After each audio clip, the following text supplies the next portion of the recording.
আসসালামু আলাইকুম। আমরা গিয়েছিলাম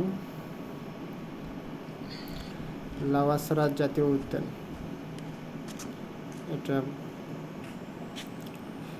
মৌলভীবাজার জেলার শ্রীমঙ্গলে এই উদ্যানটির অবস্থান। এখানে হরেক প্রজাতির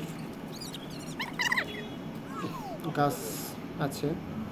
সবচেয়ে আমাদের যেটা ভালো লেগেছিল, কিছু বানরের খেলা, সব কিছু আর কি উন্মুক্ত, বাগানে উন্মুক্তভাবে এরা ঘোরাফেরা করছিল।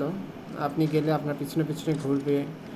যদি 2-4টা বাদাম ফেলে দেন, এটা নিয়ে এরা মনে করে ছোটাছুটি শুরু করবে। দেখেন, অনেক বানর গাছে গায়ে উঠে আছে, অনেক বানর নিচে আমাদের পিছনে পিছনে ঘুরছিল।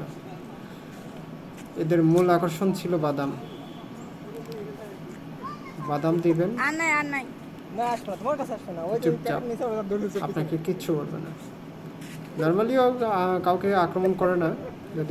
যদি কোনো অসদাচরণ না করেন, কখনো আক্রমণ করে না। ধন্যবাদ।